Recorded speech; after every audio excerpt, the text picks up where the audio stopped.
Bonjour la France. What the fuck? Et oui, vous glanez ces informations un peu partout en France. Dans quel coin vous nous emmenez aujourd'hui ? Alors c'est simple, aujourd'hui on va faire le tour de France en partant de Bourgoin-Jallieu, on passera par Grenoble pour finir à Lyon avec une histoire incroyable, celle de Sandrine. Sandrine a 39 ans, elle est fille unique, née sous X et elle a grandi à Vézeronce, à 2 pas de Bourgoin-Jallieu en Isère avec ses parents adoptifs. En 1996, à 18 ans, comme beaucoup d'enfants nés sous X à cet âge-là, Sandrine ressent le besoin d'en savoir plus sur ses origines.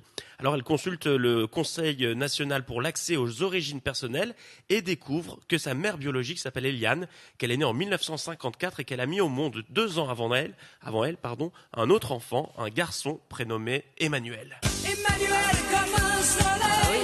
Et lorsqu'elle découvre qu'elle a un frère également abandonné à la naissance, Sandrine n'a qu'une seule idée en tête, le retrouver. Elle entreprend alors toutes les démarches, dépose des messages et des petites annonces sur tous les forums consacrés aux nés sous X, mais rien n'y fait. Son enquête patine et reste au point mort pendant 12 ans. Ce n'est qu'en 2008 qu'un homme la contacte. Son frère ? Oui, mais pas celui qu'elle cherchait. Comment ça ?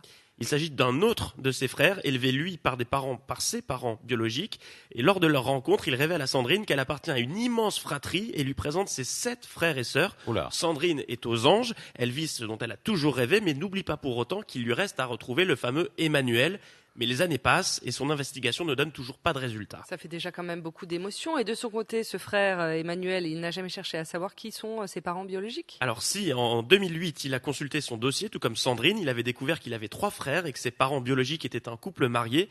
Il avait alors imaginé que, faute de moyens pour l'élever, ils avaient préféré lui donner une chance d'être heureux dans une autre famille. À l'époque, il n'avait pas poussé ses recherches plus loin. Mais presque 10 ans plus tard, en juin dernier, rebondissement, Emmanuel décide sur un coup de tête de traîner un peu sur les réseaux sociaux et les forums. Il laisse un message sur l'un d'entre eux avec le peu d'éléments qu'il connaît sur ses parents biologiques. Et à partir de ce moment-là, tout s'accélère. 3 minutes seulement après, l'administratrice de l'un des sites lui répond. Le soir même, il apprend qu'il a 9 autres frères et sœurs, dont Sandrine. Vous suivez ? La Sandrine dont je vous parlais au début de cette histoire, née sous X et habitant à 2 pas de chez lui. Mais Emmanuel est comme un fou. Il ne tient plus en place. Il veut rencontrer tout le monde et faire toute la lumière sur son histoire. Il contacte alors Sandrine et découvre qu'ils vivent réellement à 15 km l'un de l'autre et qu'ils fréquentaient les mêmes lieux étant jeunes. Il se fixe un rendez-vous 3 jours plus tard. Ok, mais ça c'est une histoire banale. Après, qu'est-ce qui se passe ? Attendez. Mais ça doit être dingue d'attendre 3 jours déjà. Ah oui, c'est beaucoup d'excitation et beaucoup d'appréhension car Emmanuel est un gros fêtard. Donc il avait une petite peur qui sommeillait en lui. Il avait peur d'être sorti avec Sandrine dans le passé vu qu'ils vivaient dans la même ville. Hein, on le comprend, ça aurait pu jeter un froid. Et oui, d'être sorti, d'avoir peut-être des relations avec Sandrine. Mais tout s'est bien passé. Sandrine lui a tout expliqué. Ils découvrent qu'ils ont 9 enfants ensemble.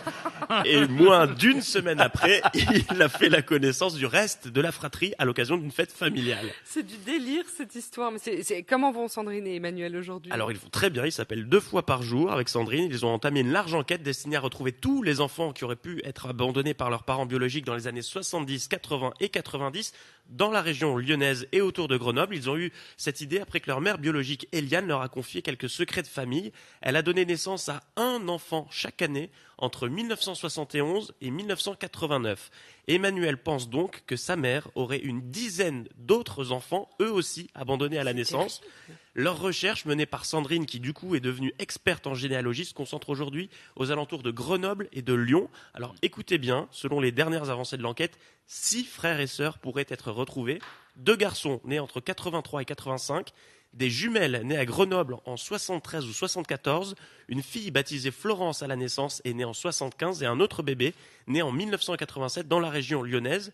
Alors malgré toute cette histoire tumultueuse, ils n'en veulent pas à leur mère biologique, ils sont simplement impatients de reconstituer l'intégralité de ce puzzle familial.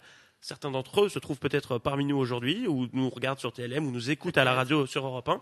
Alors si c'est le cas, n'hésitez pas à vous manifester sur les réseaux sociaux de Bonjour la France. C'est se dire qu'Emmanuel est devenu président à 40 ans. Non, mais effectivement, on n'a pas à la retrouver tout de suite de frères et sœurs. Mais François, vous étiez responsable du planning familial dans la région dans les années 80. Vous avez une grosse culpabilité. Il n'y a pas de François à côté d'Ariel Wiesman. Cette histoire, elle est folle. N'hésitez pas à réagir sur les réseaux sociaux de Bonjour la France. Merci et j'espère que vous avez pris des notes. Il y avait beaucoup de dates, oui, c'était mais clair. cette enquête, elle est passionnante. Beaucoup de chiffres et de dates. Merci Bertrand Chameroy. Europe 1.